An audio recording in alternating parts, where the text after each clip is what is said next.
warahmatullahi wabarakatuh. Halo, apa kabar?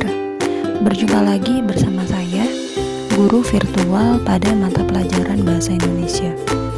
Nama saya Rospita Nurfazria. Kali ini saya akan menyampaikan materi kelas 7. Sebelum menyaksikan penjelasan dari saya, silahkan like, komen, dan subscribe ya. Terima kasih.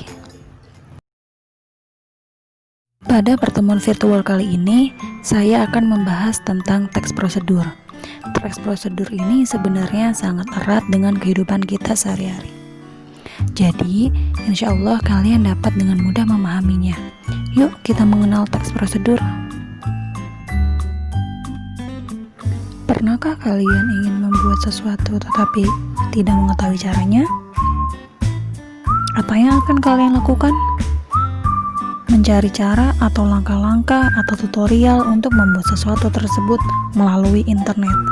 Itu yang pasti akan kalian lakukan. Ya, era digital membuat kita mudah dalam mencari informasi, bahkan langkah-langkah dalam membuat sesuatu, dalam melakukan sesuatu, atau dalam menggunakan sesuatu. Tetapi, apakah kalian tahu langkah-langkah atau tutorial membuat atau melakukan sesuatu tersebut dalam materi bahasa Indonesia dinamakan teks prosedur? Jadi, apa itu teks prosedur? Teks yang berisi cara, tujuan untuk membuat atau melakukan sesuatu hal dengan langkah demi langkah yang tepat secara berurutan. Kata kuncinya adalah yang pertama adalah langkah demi langkah, yang kedua adalah berurutan. Jadi ada teks yang isinya adalah cara membuat atau cara melakukan sesuatu, ada langkah-langkahnya, dan itu dilakukan secara berurutan. Teks prosedur biasanya terdapat pada tulisan yang mengandung tips, cara, atau tutorial melakukan langkah tertentu. Tentu saja kalian sudah tidak asing lagi dengan kata tutorial. Nah, teks prosedur ini di dalamnya banyak kata imperatif atau kata perintah untuk melakukan apa yang dibahas pada teks agar si pembaca melakukan apa yang diperintahkan pada isi teks tersebut. Jadi, intinya si pembaca setelah membaca itu tahu langkahnya harus ngapain, dan dia itu melakukan apa, setelah itu langkahnya apa, itu jelas, dan itu disebut dengan teks prosedur.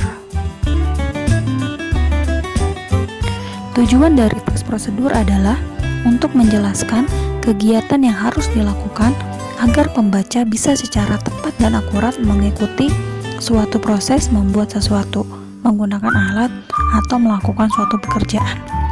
Jadi tujuannya memang memberitahukan kepada pembaca langkah-langkahnya seperti apa, supaya tidak salah, supaya pembaca tahu, supaya pembaca mudah untuk melakukan atau membuat sesuatu. Terdapat 3 jenis teks prosedur. Yang pertama, prosedur sederhana. Yang kedua, prosedur kompleks. Yang ketiga, yang disebut dengan protokol. Kita akan membahas satu persatu. Prosedur sederhana itu adalah prosedur yang dapat ditempuh hanya dengan 2 atau 3 langkah saja. Namanya juga sederhana, jadi tidak terlalu banyak. Contohnya, cara merebus air. 1. Siapkan panci yang sudah diisi air. 2. Nyalakan kompor. 3. Tunggu sampai air mendidih. Ini adalah prosedur yang sederhana, bukan?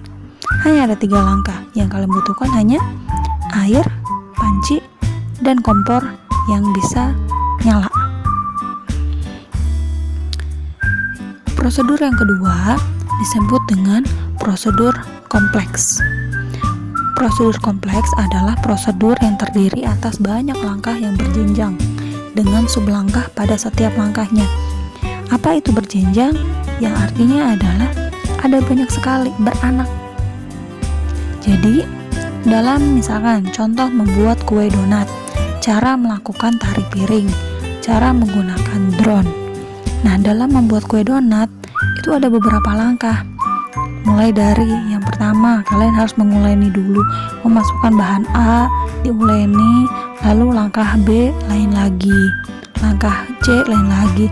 Itu kan ada banyak. Kue donat kan itu harus adonannya digabung, lalu diuleni, dibentuk adonannya. Setelah itu didiamkan dulu donatnya sampai dia mengembang. Setelah itu kita bentuk, digoreng baru dihias. Ada banyak sekali langkahnya dan itu adalah prosedur yang kompleks. Itu cara melakukan tari piring sama. Langkah-langkah dalam melakukan tarian pasti ada banyak sekali langkahnya. Kakinya harus seperti apa, tangannya harus seperti apa. Kaki juga kan, kaki yang kanan atau kiri, seberapa langkahnya, ada 2 atau 3 ke kanan atau ke kiri, dan itu menjadi lebih kompleks. Yang ketiga, cara menggunakan drone. Tentu kalian sudah tidak asing lagi dengan kata drone. Drone itu adalah kamera tapi memiliki awak pesawat. Jadi kamera bisa terbang yang ada baling-balingnya, dan itu dikontrol melalui remote, dan bisa dilihat dari layar HP, terhubung dengan HP.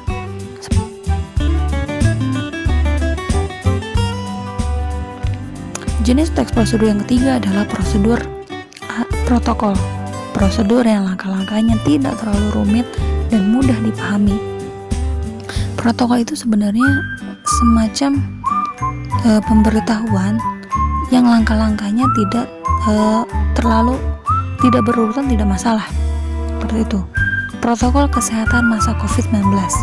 1. Menggunakan masker ketika keluar rumah. 2. Menghindari kerumunan.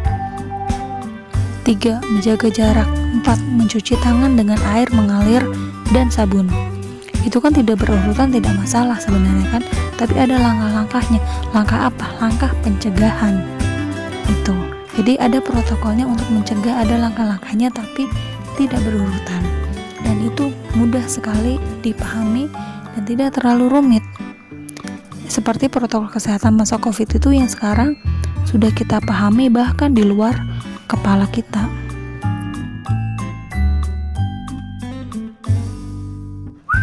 Sekarang kita bahas yuk bahasa dalam teks prosedur. Ada beberapa bahasa yang digunakan dalam teks prosedur yang membedakan teks prosedur dengan teks yang lainnya. Yang pertama, menggunakan kalimat perintah. Contohnya adalah masukkan air, itu bukan ari tapi air, masukkan air ke dalam panci. Jadi perintahnya apa? Masukkan. Masukkan adalah kata perintah. Masukkan apa? Air kemana? Ke dalam panci. Tuh, perintah harus jelas. Yang kedua, menggunakan kalimat saran dan larangan. Contoh, potonglah dengan hati-hati. Sarannya apa? Hati-hati. Larangannya apa? Berarti harus dipotong dengan hati-hati supaya tidak. Nah, pasti nanti ada akibatnya. Itu adalah salah satu saran dan larangan. Yang ketiga, menggunakan kata yang menunjukkan ukuran. Dalam teks prosedur, ukuran ini penting karena kita harus tahu seberapa. Contohnya, larutkan dalam 500 ml air. Berarti apa? 500 ml itu setengah liter. Nah, harus dilarutkan dalam 500 ml, nggak boleh kurang, nggak boleh lebih. Kenapa? Karena itu adalah takaran. Kalau misalkan itu salah, kita hanya mengira-ngira, maka hasilnya tidak akan sesuai dengan apa yang kita inginkan. Yang keempat, menggunakan kalimat batasan. Contoh, aduk hingga warna menjadi kecoklatan. Nah, berarti batasannya apa? Coklat. Kalau udah kecoklatan, itu adalah batas. Jadi dalam teks prosedur ini jelas. Aduknya sampai kapan? Jangan sampai kamu ngaduk terus. Atau bisa menggunakan waktu. Aduk sampai 3 menit. Aduk selama 3 menit. Nah, itu adalah batasan. Yang kelima, menggunakan konjungsi untuk mengurutkan kejadian. Apa itu konjungsi? Masih ingat? Konjungsi adalah kata hubung. Contohnya, masukkan adonan lalu uleni. Lalu adalah konjungsi yang ada untuk mengurutkan kejadian. Ada 2 kejadian, masukkan adonan dan uleni. lalu itu adalah penghubungnya. Yang keenam, menggunakan kata keterangan untuk memerinci waktu, tempat, dan cara. Contohnya adalah panggang kue selama 10 menit dalam oven yang telah dipanaskan. Ini untuk memerinci waktu, tempat, dan cara. Ini cara, menggunakan cara. Panggang kue selama 10 menit, oke, dalam oven yang telah dipanaskan. 10 menit adalah waktu, tempatnya apa? Oven. Caranya gimana? Dipanasin dulu ovennya. Tuh, jangan sampai masukin kue ke dalam oven tapi ovennya belum dipanasin. Itu lama nanti hasilnya. Maka tidak akan sama. Panggang kue juga 10 menit itu batasannya. Kalau lebih dari itu gosong.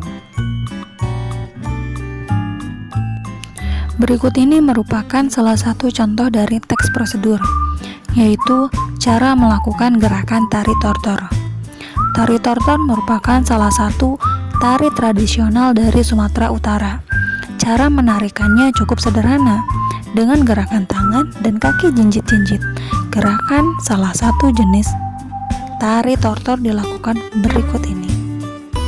Jadi gerakannya ada banyak, ini adalah salah satunya. Yang pertama, putar lagu dari daerah Sumatera Utara yang sesuai. Jadi kalian bisa pilih lagu manapun. 2. Ambil posisi kedua kaki rapat, kaki kanan agak maju sedikit. 3.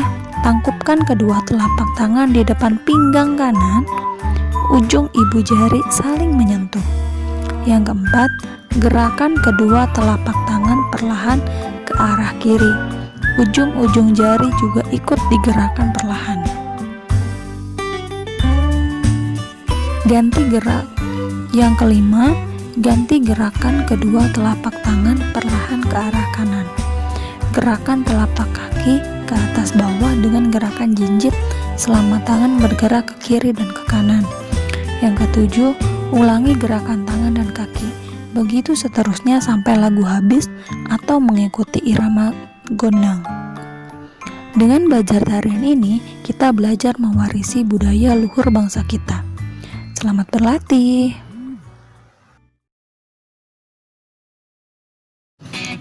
Sekian pembelajaran virtual Bahasa Indonesia kelas 7 mengenai teks prosedur kali ini. Sampai jumpa di video selanjutnya. Dan terakhir, teks prosedur yang paling mudah sekali ditemui adalah di belakang bungkus mie instan. Sekian, wassalamualaikum warahmatullahi wabarakatuh.